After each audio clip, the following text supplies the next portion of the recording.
Vocês também, vocês vão intercalar? Hoje é só ele. Amém. Vamos orar pela vida do pastor. Tem bastante água aqui, né? Porque você viu que o calor aqui é diferente. Amém. Pastor Celso, a gente já conhece há uns 3, 4 anos ou mais? 4 anos. O pastor Samuel que nos apresentou. E ele tem... Na pandemia ele ficou 2 anos sem vir. A gente estava com medo, né, de viajar. E agora a gente vai estreitar mais para vocês virem mais vezes aqui para pregar uma palavra abençoada, tá bom? Vamos orar por ele. Pai, obrigado pela vida do pastor Celso, pela vida da pastora Thelma, que o Senhor use ele nessa manhã e que a tua palavra venha de encontro às necessidades da tua igreja. Nós entregamos a vida dele, o casamento, o ministério do teu filho nas mãos do Senhor, pedindo a tua bênção nessa manhã, em nome de Jesus. Amém. Fica à vontade, viu, pastor? Obrigado. Glória a Deus. Bom dia, irmãos. Graça e paz, amém? Glória a Deus. Muito bom, né? Nós podermos adorarmos a Jesus. Daqui a pouco queremos voltar. Para quem não foi ainda, lógico. E decidirmos aí o futuro do nosso Brasil nos próximos 4 anos. Futuro muito abençoado. Em nome de Jesus, onde o melhor de Deus será liberado sobre a nossa nação. Em nome de Jesus. Glória a Deus. Abra comigo, lá no Salmo 103. Nós vamos ler alguns versículos rapidamente, para que nós consigamos entrar naquilo que nós queremos falar nessa manhã.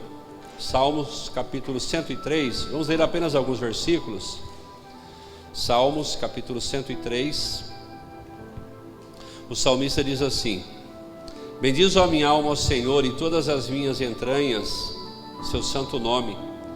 Bendiz a minha alma ao Senhor e não te esqueças de nenhum dos seus benefícios. Ele é quem perdoa todos os teus pecados e cura todas as tuas enfermidades. Vou ler o 3 de novo. É Ele quem perdoa todos os teus pecados e cura todas as tuas enfermidades. Agora, rapidamente, Lamentações, depois do profeta Jeremias, Lamentações, capítulo 3.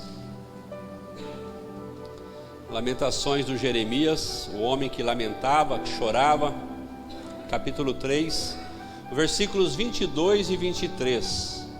Lamentações 3, 22 e 23.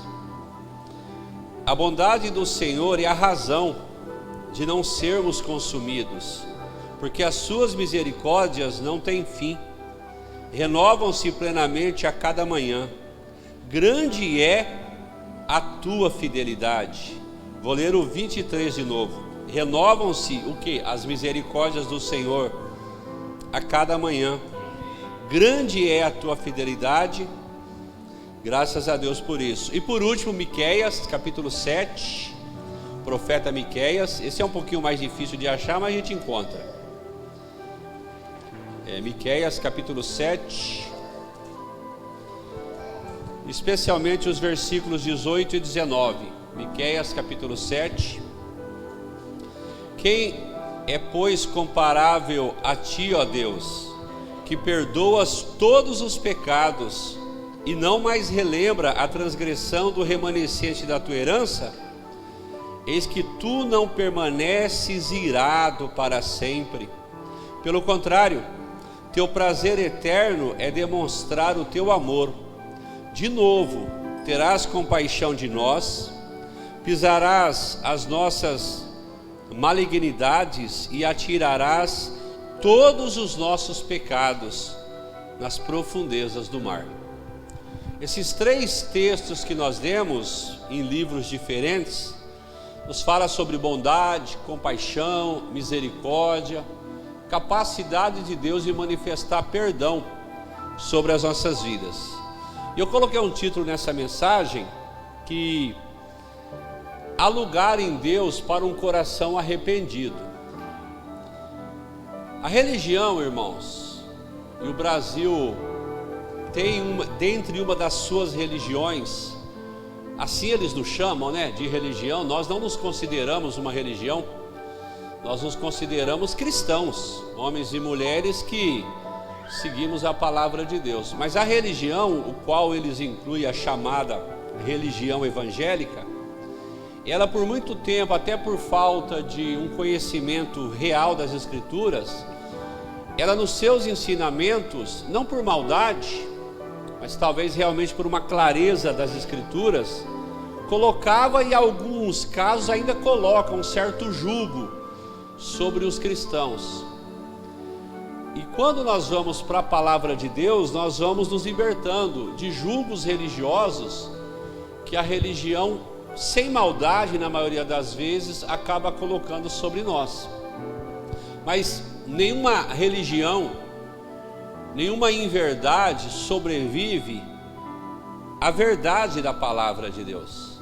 Então, quando nós fazemos um estudo da Bíblia, das Escrituras Sagradas, dentre outros valores, nós encontramos esse valor muito forte de um Deus maravilhoso, que está sempre pronto a nos perdoar, por mais que nós erremos. Irmãos, embora nós somos cristãos, como nós erramos, melhor que não errássemos. Esse é o padrão, que amanhã nós não erremos. Mas ainda hoje, todos nós erramos, na maioria das vezes sem maldade, mas erramos. Então que bom que nós servimos um Deus que é único, que é o Todo-Poderoso, e que é capaz, como nesses textos que nós lemos, de manifestar perdão, compaixão, misericórdia, de estar sempre pronto a nos dar quantas chances forem necessárias. Nós temos um limite.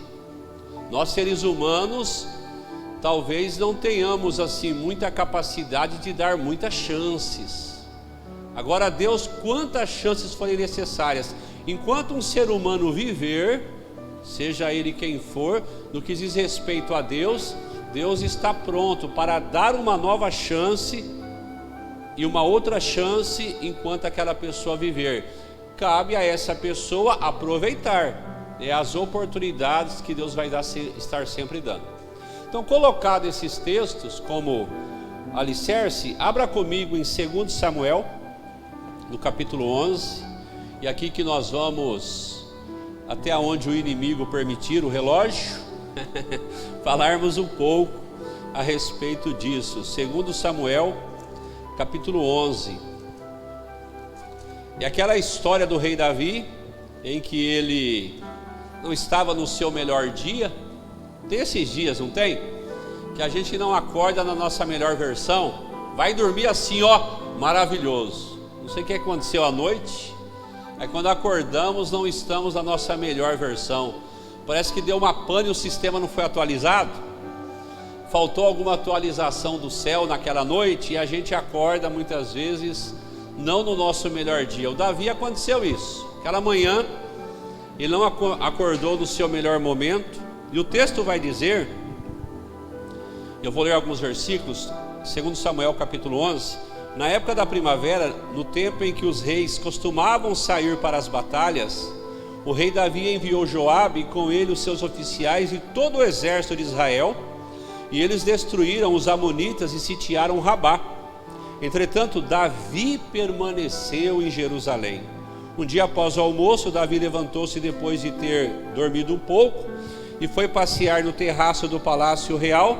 Do terraço avistou uma mulher que banhava-se e notou que ela era uma mulher muito bonita. Davi desejou saber quem era aquela mulher, ao que lhe informaram: rei, o nome dela é Batseba, filha de Eliã, esposa de Urias. Urias, rei, que é teu servo, o heteu. Urias, rei, que é teu servo, o soldado que está lá na guerra agora, batalhando a tua guerra, rei. E aí o rei mandou que a trouxessem para ele e teve relações sexuais com ela, que havia concluído o tradicional ato de purificação em função do ciclo menstrual. Depois ela retornou para sua casa e o texto continua. Então aquela manhã ou naquele dia, como era costume, o rei deveria ter ido à guerra, mas ele não foi. resolveu se dar uns dias de folga e aconteceu o que nós lemos. Ele avistou uma mulher se banhando e ele então resolve chamá-la e acabou tendo, como nós vemos, relações sexuais com aquela mulher. Ou seja, no nosso linguajar, ele acabou cometendo um pecado sexual. No nosso linguajar, ele cometeu algo chamado de adultério para com aquela mulher, porque Davi tinha suas esposas e essa dona também tinha um marido, Urias, um homem que não estava em casa, não porque foi pescar, porque estava no fronte de batalha, guerreando a serviço de Israel e a serviço do rei. E o rei aproveitou esse inteirinho naquele dia em que ele acordou não na sua melhor versão e acabou cometendo esse pecado. Quando nós estudamos a vida do rei Davi, o chamado homem segundo o coração de Deus, e de fato foi, porque esses erros, ou os erros que Davi cometeu, e ele cometeu vários ao longo do que está registrado nas Escrituras, isso não anulou o título dele ser o homem segundo o coração de Deus. Isso é uma outra história, né, para um outro dia, nesse mesmo canal, num outro horário. Mas o fato é que ele cometeu vários erros. E quando nós lemos lá em Deuteronômio, eu nem vou abrir, capítulo 17, Deus, irmãos, ele sabia que futuramente a nação de Israel desejaria um rei. Então lá em Deuteronômio, lá atrás, antes de Israel até mesmo entrar em Canaã, a chamada terra prometida, Deus, através do Moisés, está dando regras à nação de Israel. E Deus então, já sabendo que futuramente Israel desejaria um rei, Deus já estabelece regras para que quando esse rei futuro assumisse, dentre as regras em Deuteronômio 17 que Deus estabelece a um futuro rei de Israel, existia a proibição de um rei ter várias esposas. E quando nós estudamos a história de Davi, dentre alguns erros que ele cometeu, foi justamente esse: o erro de ter tido várias esposas, algo que Deus já havia em Deuteronômio 17 alertado, que um rei de Israel não poderia, dentre outros, cometer esse erro. Davi cometeu. Há vários momentos na palavra de Deus que ele envereda por esse caminho. Dito isso, não é difícil encontrarmos na vida do rei Davi uma fraqueza voltado para a área sexual. Então Davi era um homem, enquanto homem, ser humano, que ele tinha essa tendência a uma fraqueza sexual, que talvez tenha o seu ápice justamente nesse episódio que nós lemos, de cometer esse pecado de adultério. Fraqueza, irmãos, todo ser humano tem.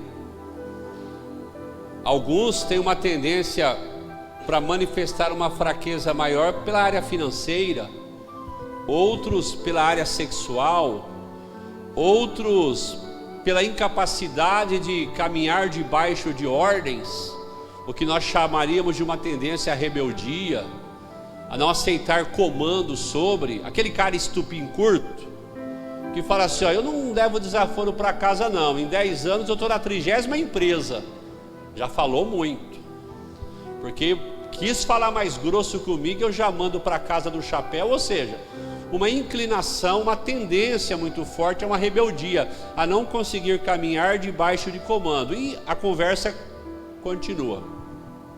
Então fraqueza, inclinações para quedas, todo ser humano tem. No caso de Davi, e dentre muitas pessoas, mas no caso de Davi, ele tinha essa inclinação especial para essa área, da área sexual, e repito, talvez teve o seu ápice justamente aqui, nesse pecado em que ele comete com essa mulher. Nós não continuamos a leitura, mas depois ela manda um WhatsApp para ele, dizendo que estava grávida, porque eles tiveram o seu momento de intimidade, ela voltou para sua casa, o rei continuou sendo rei, os servos vieram, serviram ele melhor alimento, e de repente o WhatsApp chega e a mulher disse, rei, atrasou o ciclo menstrual, deu ruim. E aí ela foi na farmácia da época, tinha uma droga raia naquela época, e ela fez o teste, irmãos, falou, puxa vida, estou grávida. Só que o marido estava no fronte de batalha, o marido não era, que talvez faziam alguns dias. E ela não teve dúvidas em dizer, o rei é o pai. Mandou o WhatsApp para o rei, e nós conhecemos a história. O rei, numa tentativa de resolver a situação, mandou um WhatsApp lá no fronte de batalha para o comandante general Joabe e falou, Joabe, dê uns dias de férias para Urias. Urias retorna da batalha, comparece no palácio e fala, rei, seu servo se apresentando. Urias, vamos te dar uns dias de férias, vá para casa. Qual a lógica do rei? Ele vai para casa, entenda, tem o seu momento com a esposa, a gravidez está no início, resolvido o problema, para todos os efeitos, ele será o pai, vida que segue. Só que no dia seguinte, quando o rei percebe, o abençoado do Urias não foi para casa, ficou no palácio. E o rei falou, Urias, você não foi para casa ainda? Não, rei, dormi aqui. Não, você não está entendendo, vá para casa. Resumindo, ele não foi para casa, não foi para casa, não foi para casa, insistiu em ficar ali. E quando o rei apertou ele, ele falou assim, rei, os meus manos, amigos de nação, estão neste momento na guerra, guerreando, colocando a vida em risco para defender o reino. Como eu posso, rei, ir a um momento de prazer enquanto os meus irmãos de nação estão a ponto de morrer no fronte de batalha? Olha o coração desse homem. E é este homem que o rei extraiu. É este homem que o rei está causando consequências no casamento desse homem. Quando o rei percebeu que Urias não retornaria para casa, um outro plano maligno surgiu na cabeça do rei. Falou assim, devolvamos Urias para o fronte de batalha. Ok, Urias, férias canceladas, pode voltar para a batalha. Mandou um WhatsApp para o Joabe e falou assim, quando ele chegar aí, coloque ele na primeira fileira de batalha e sai todo mundo. Deixe ele ser um alvo fácil para o exército inimigo. O general obedeceu o comando e assim foi feito.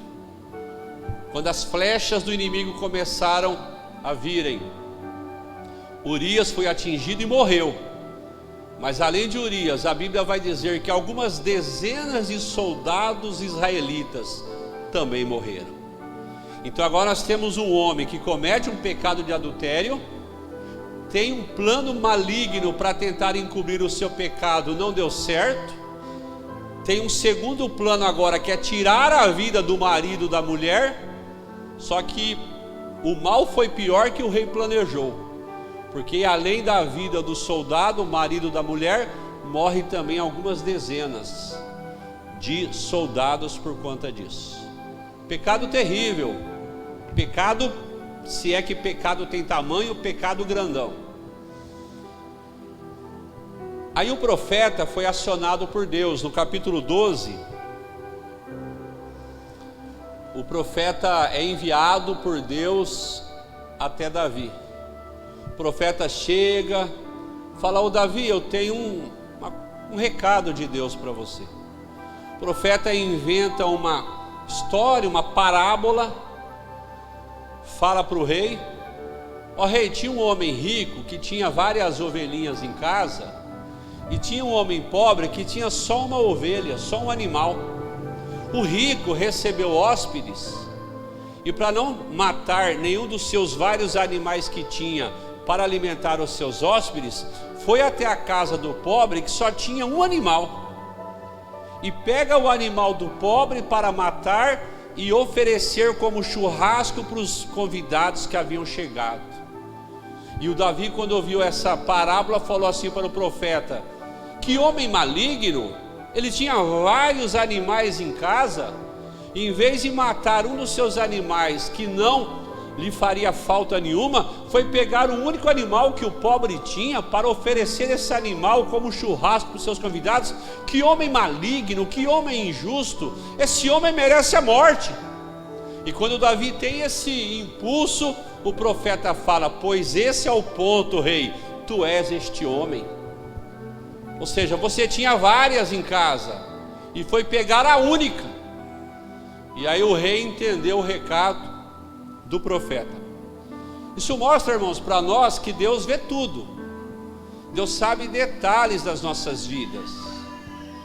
Nada se oculta aos olhos de Deus. Deus não perdeu o controle. Muitas vezes nós nos iramos com situações que acontecem no dia a dia e parece que a justiça nunca irá se manifestar, porque nós vivemos uma sociedade banhada de injustiças. Os órgãos que os seres humanos estabelecem para serem órgãos de justiça, na maioria das vezes, são os órgãos que mais cometem injustiças.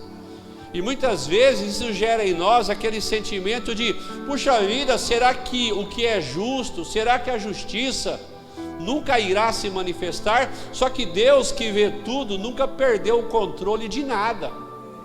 Deus está no controle de tudo, Ele vê tudo, Ele sabe cuidar de tudo, no tempo certo, na hora certa, do modo certo. Nós falamos ontem que Deus não é ansioso, nem apressado e não faz nada por impulsividade.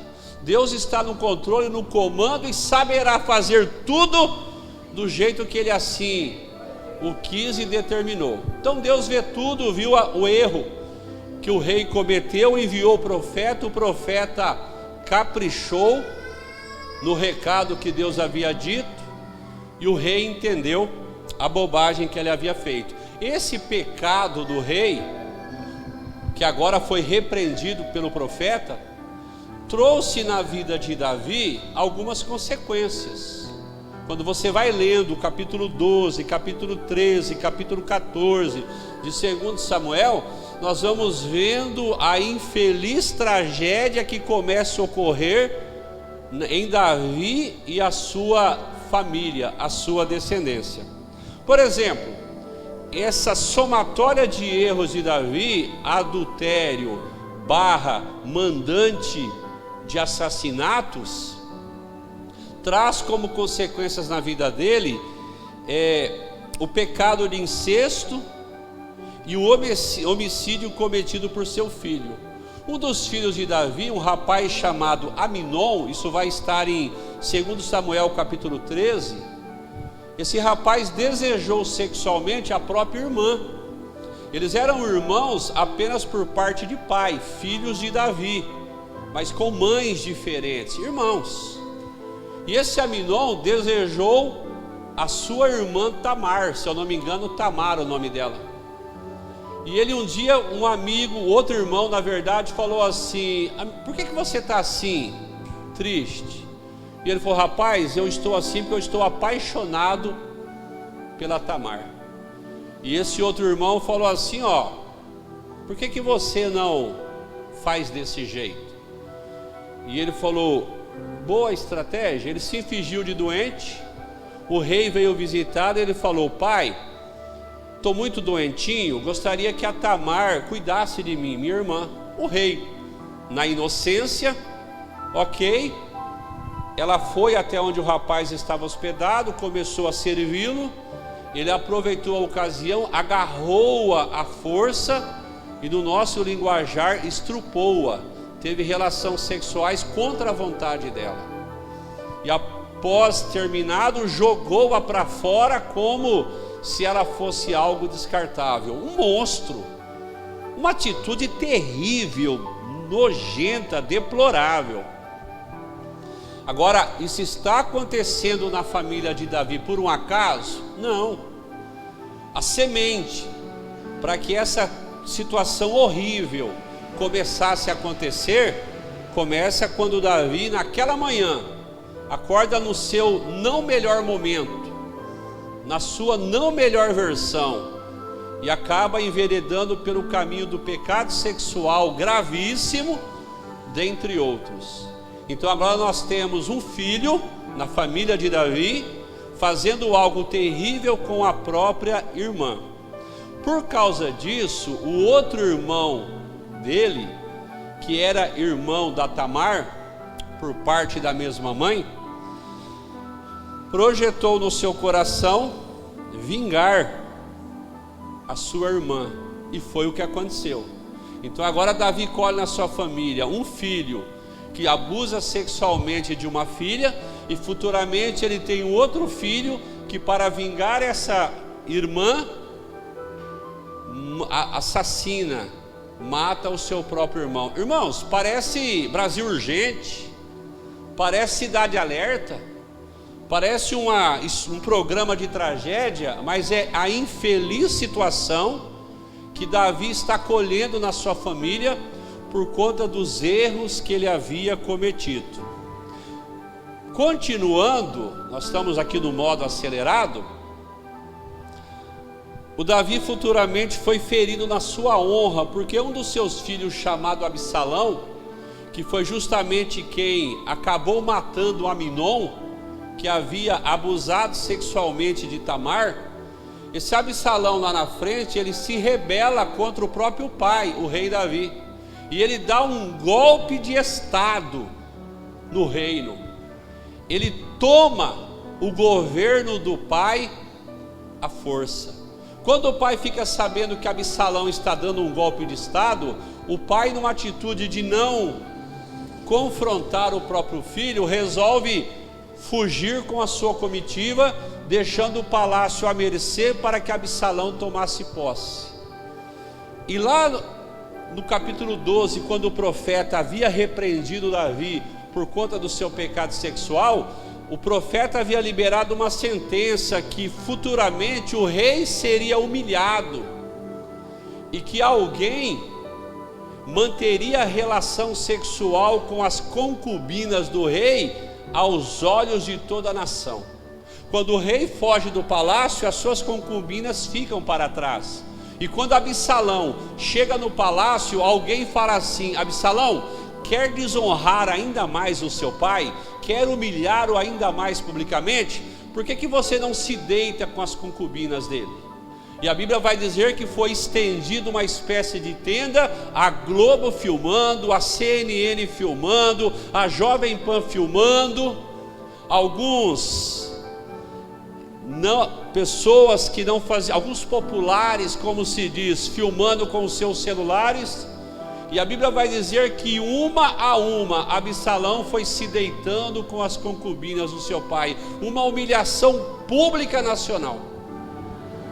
Tudo isso acontecendo porque lá em 2 Samuel capítulo 11, naquela manhã o rei acordou não na sua melhor versão e resolveu dar vazão aos seus apetites carnais, que deveriam estarem controlados, mas naquela manhã não estavam, ou naquele dia não estavam, ou naquele período não estavam, e dando vazão aos seus apetites carnais, ele comete esses pecados terríveis, e toda essa somatória de desgraças começam a ocorrer na vida do rei e de sua família. Quando seu filho Aminon se deitou com a própria irmã, o rei não fez nada, porque agora era um homem, devido ao seu pecado cometido, sexual, que estava, no nosso linguajar, sem moral, sem respeito, sem autoridade para enfiar o dedo na face do filho e chamá-lo a atenção. O rei não fez nada. A Bíblia diz que o rei ficou sabendo que o seu filho havia feito essa coisa terrível com a própria irmã, e a Bíblia vai dizer que o rei apenas ficou triste. Só que, irmãos, tristeza por si só não resolve situação. Existem momentos que, além da tristeza, eu precisarei tomar uma ação, uma atitude, para que as coisas comecem a acontecer. Porém, a lei diz, e aqui eu gostaria que nós abríssemos, lá em Levítico capítulo 20, por gentileza. Levítico capítulo 20. A lei dos judeus, a chamada Torá, a lei estabelecida a Israel, dizia o seguinte, versículo 17: o homem que tomar por esposa sua irmã, tomar por esposa, entenda, fazer algo que só marido e mulher devem fazer. O homem que tomar por esposa sua irmã, a filha de seu pai, ou a filha de sua mãe, e vir a nudez dela, e ela vira dele, comete ignomínia. Serão exterminados à vista de todo o povo, pois esse homem desonrou sua irmã e sofrerá as consequências da sua iniquidade.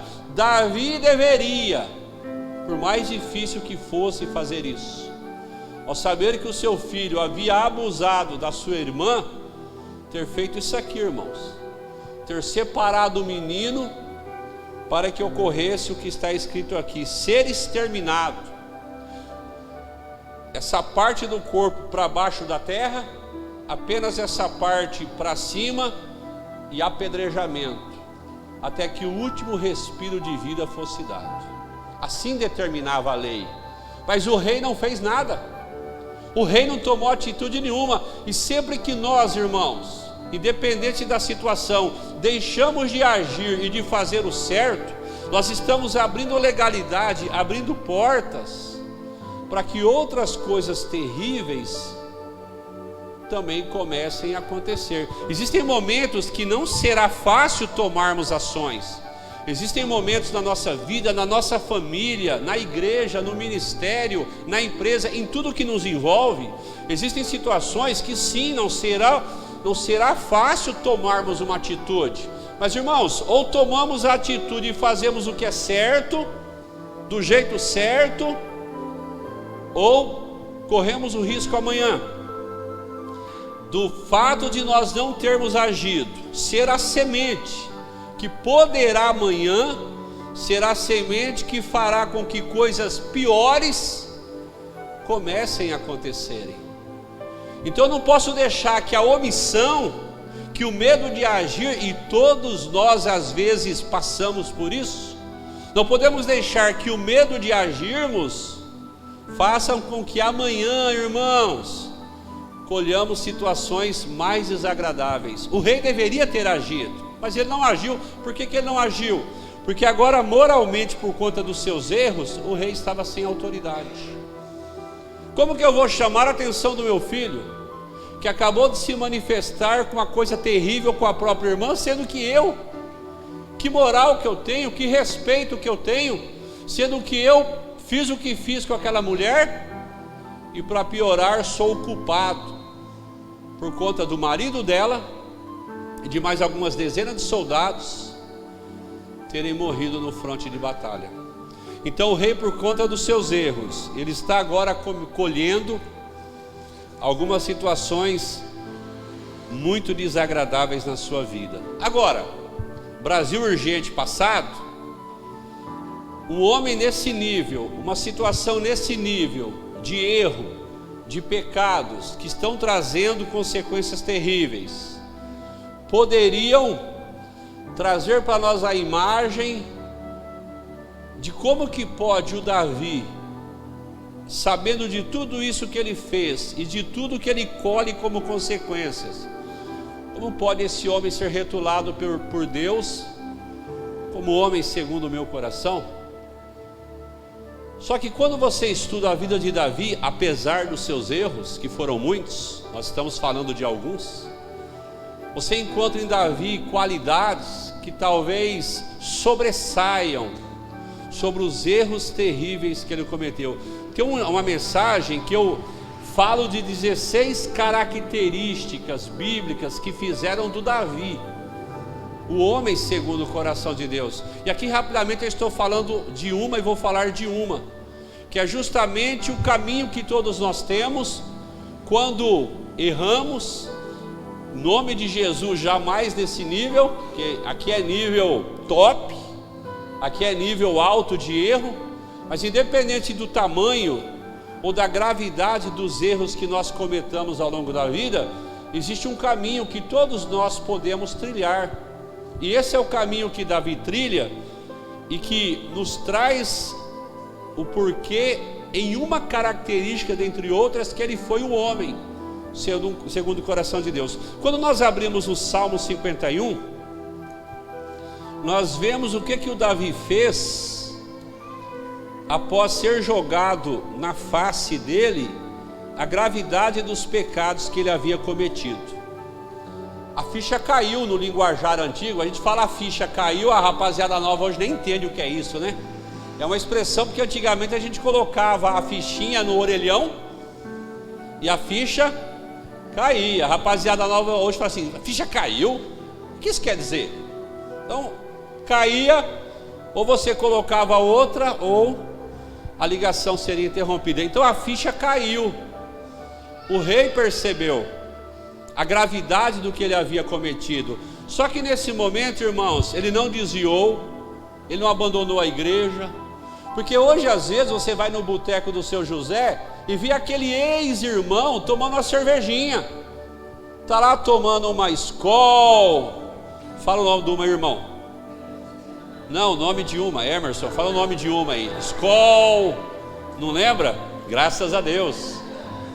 Uma devassa. Fala aí, Tiagão, uma. Ó, Antártica, uma Brahma. Tava lá, irmão. Mas fala, irmão, o que aconteceu? Faz 1 ano que você não aparece na igreja. Ele fala assim, ih, rapaz, nem te conta, hein?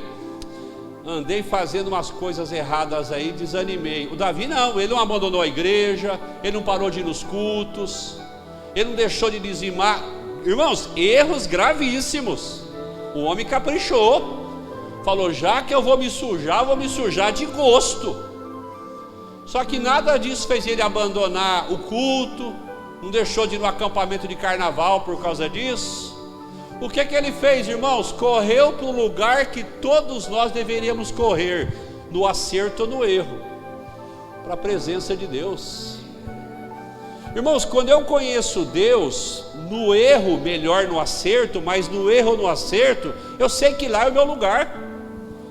O Davi foi lá na presença de Deus e falou o que para Deus? E o Salmo 51 é a oração de arrependimento de Davi pelo pecado de adultério com Batseba e as dezenas de crimes que ele foi responsabilizado. Ele fala assim, tem piedade de mim, ó Deus, segundo a tua misericórdia, conforme a tua grande clemência, apaga as minhas transgressões. Lava-me de toda a minha culpa e purifica-me do meu pecado, pois no meu íntimo reconheço as minhas transgressões e trago sempre presente o horror do meu pecado. Pequei contra ti somente pequei e pratiquei o mal que tanto reprovas. Portanto, justa é a tua sentença e incontestável ao julgar-me condenado. Reconheço que sou pecador desde o meu nascimento, sim, desde que me concebeu minha mãe. Sei que tu queres estabelecer a verdade no meu interior e no meu coração ministras a tua sabedoria. Portanto, Deus, purifica-me com hisopo e ficarei limpo. Lava-me e mais branco do que a neve serei. Sabe, irmãos, eu mostro o quanto eu conheço de Deus até quando eu erro. Porque quem conhece Deus, irmãos, ainda que erre, não abandona Deus. Porque ele conhece que um dos alicerces de Deus, um dos atributos de Deus é a capacidade de perdoar, de manifestar compaixão, de manifestar misericórdia. Quem conhece, teve a revelação de quem Deus é, ainda que cometesse, em nome de Jesus, melhor que não, mas ainda que cometesse pecados desse nível, correria para Deus, falaria, Deus, olha eu aqui de novo, errei sim, Deus, me lambuzei, mas estou aqui porque eu não tenho outro destino que não seja o Senhor. Então tenha misericórdia de mim, me lava, estou aqui, ó, daqui eu não saio, vê o que o Senhor faz comigo. E aí ele perdoa, irmãos. Então é o mesmo que dizer que quem infelizmente abandonou Jesus por causa de prática pecaminosa, é porque de fato nunca teve a revelação de quem Deus é. Talvez teve a revelação do que a religião diz, não do que a verdade estabelecida na palavra de Deus. E para encerrar, porque eu não quero passar do horário, senão o pastor Fernando não convida mais. Saindo um pouco de Davi, é um dos pontos que eu coloquei aqui.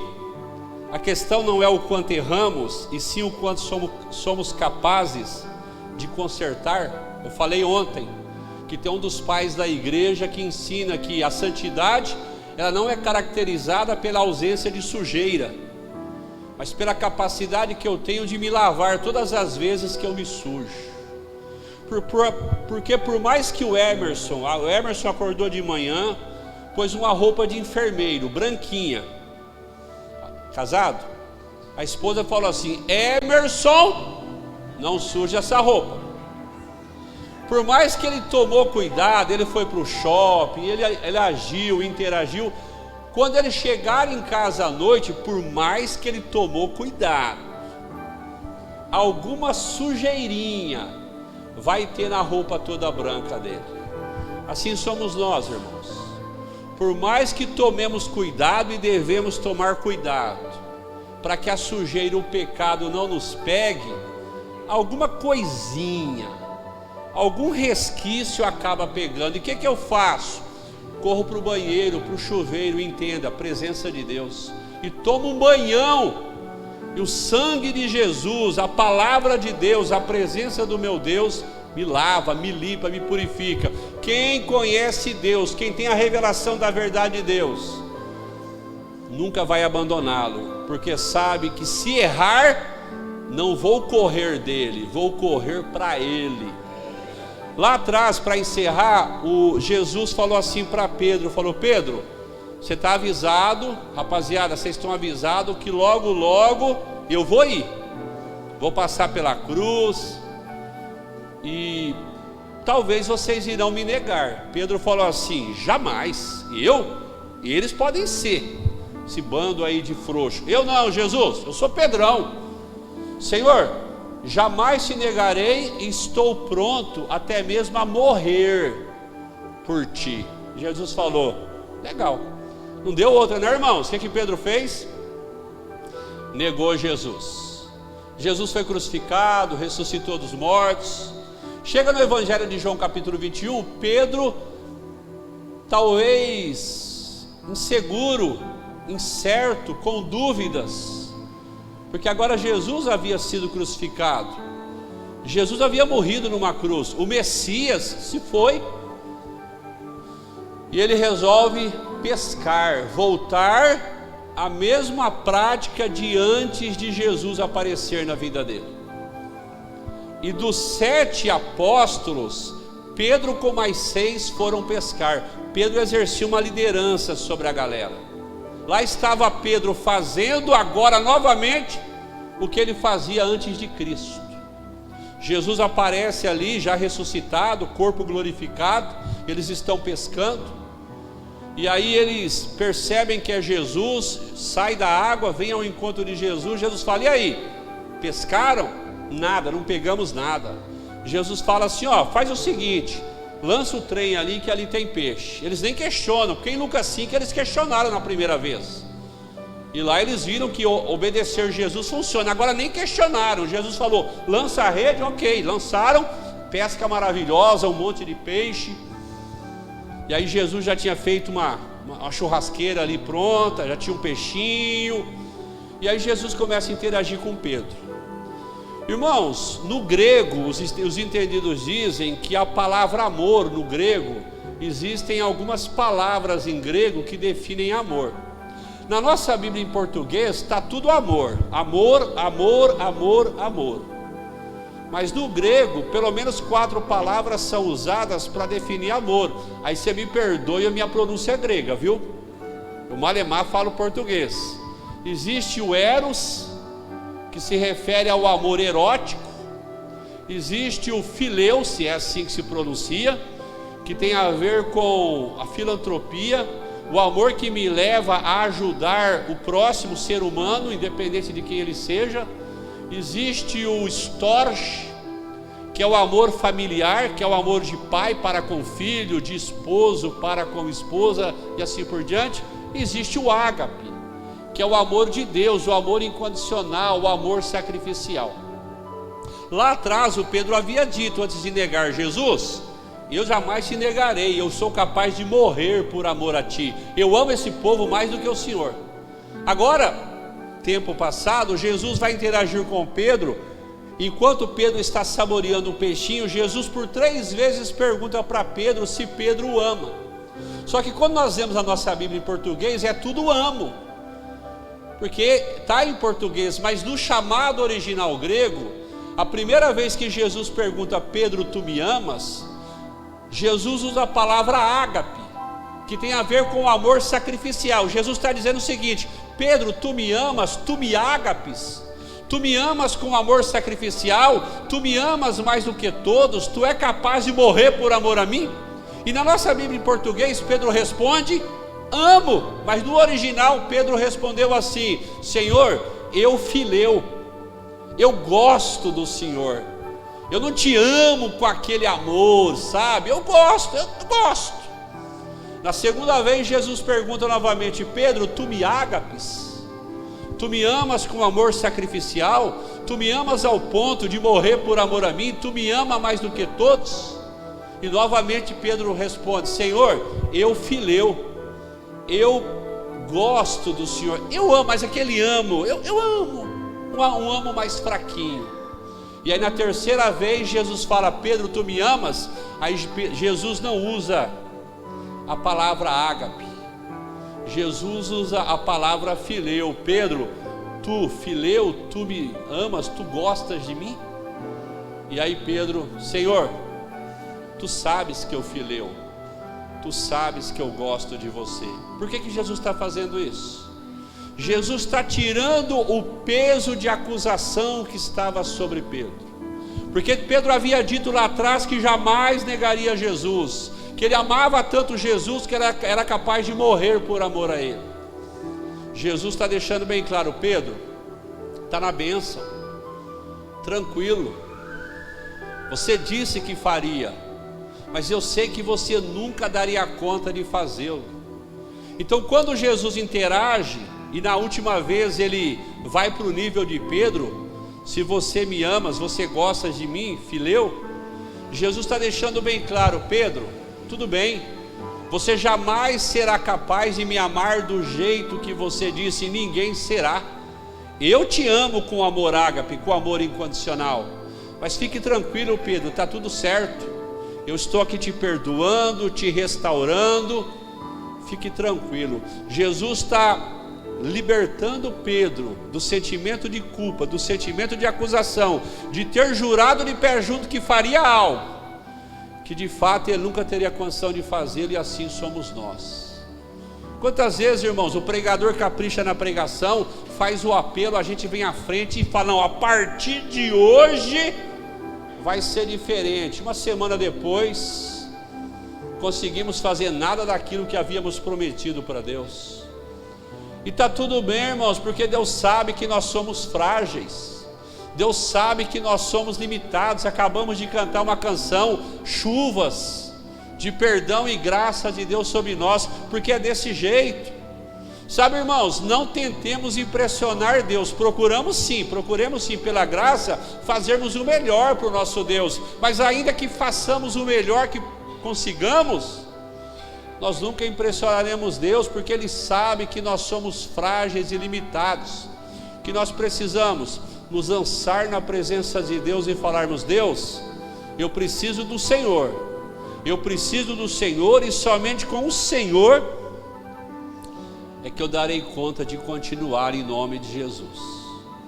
Então existe em Deus, irmãos, sempre existirá em Deus um lugar, um espaço para um coração arrependido.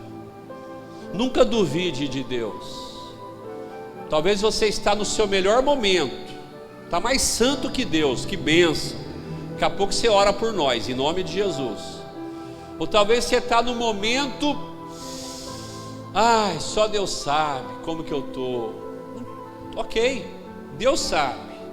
Mas se eu abrir meu coração e falar: Jesus, eu estou desse jeito, mas tenha misericórdia de mim, me perdoa, libere sobre a minha vida a tua graça, rapidamente Ele fará, em nome de Jesus.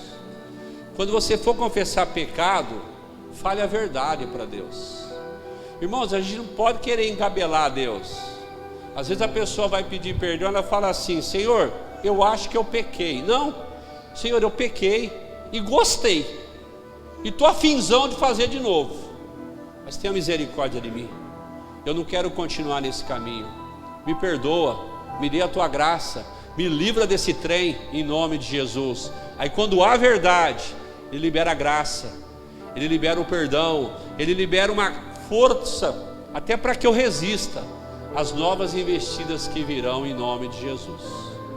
Quem conhece a revelação de Deus nunca irá abandoná-lo, mesmo quando erra, porque sabe que errando ou acertando, Emerson, para onde eu devo correr? De Deus ou para Deus? Para Deus. Corra para Deus.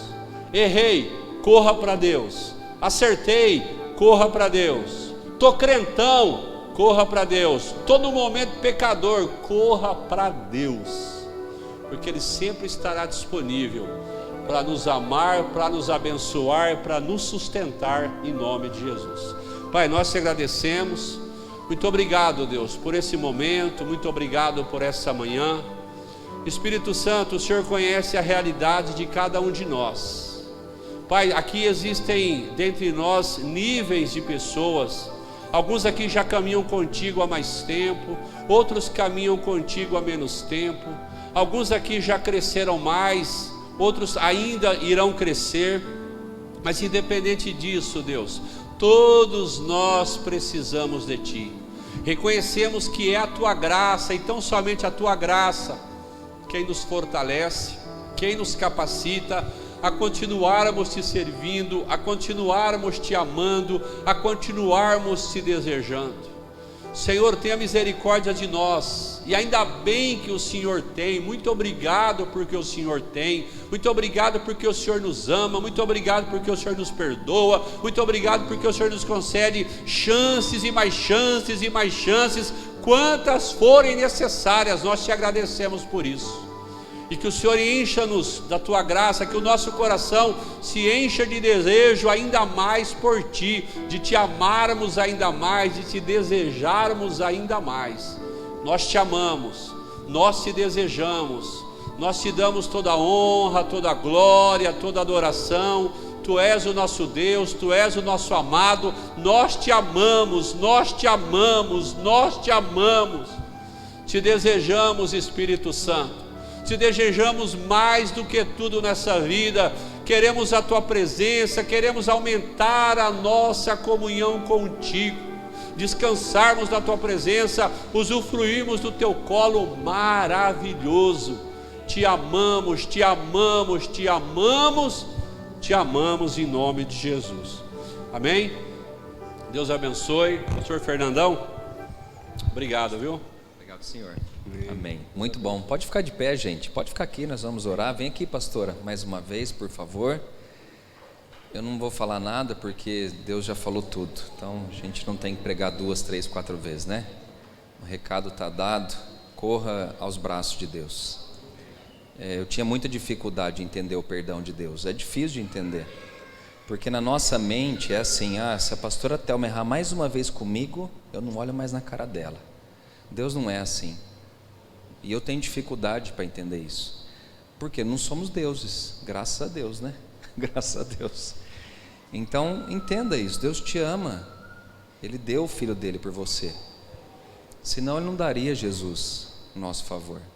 Então corra para Ele, nos momentos difíceis, quando o pecado te atinge, às vezes você erra o alvo, vai para Ele. Você não precisa confessar para ninguém a não ser Ele. Lógico que é bom você às vezes confessar para um irmão que você confia, orar, eu sei, mas o perdão não vem do irmão, vem de Deus para a sua vida. Obrigado, viu, pastor? Amém. Pela precisão da palavra que a gente precisava ouvir, pela pastora também, mulher que está aí do lado já há quantos anos? 20? 22. Já um tempinho, né? Não é fácil aguentar, né, homem? Não é fácil, não. Mas Deus vai renovando. Deus vai renovando. Deus é homem, né? Vai entrar nessa, né, de Deus é homem. Aí tem mais 1 hora de aula aqui. Amém, pastor, obrigado, viu? Senhor, graças te damos pela vida do pastor Celso, pela vida da pastora Thelma. Obrigado pelas pessoas que aqui estão, por essa manhã tão abençoada na Tua presença. Somos amados pelo Senhor. O amor do Senhor é incondicional por cada um de nós. Não depende de condições. O Senhor decidiu nos amar e ponto final. Que possamos correr para os Teus braços a cada dia e entender que sem Tua presença nós não somos nada, Senhor. Pedro mesmo disse: para onde iremos, se só o Senhor tem palavras de vida? Pai, nessa manhã que possamos voltar para Ti e ter a nossa vida firmada somente no Senhor. Abençoe também o pastor Celso, a pastora Thelma, guarde na volta para a sua cidade, para a sua família, para a sua igreja, e que o Senhor dê em dobro tudo aquilo que Ele deu para nós aqui também ontem e no dia de hoje. Abençoe cada um de nós e que o amor do Pai, a graça redentora do Filho e as consolações do Espírito sejam sobre nós hoje, para todos sempre. Amém. Deus abençoe. Ainda tem Andréia, pastor Samuel? Tem mais um pouquinho aí de café? Tem bem um restinho para a gente terminar. E você, se não votou, vai votar. Que Deus abençoe o seu domingo em nome de Jesus.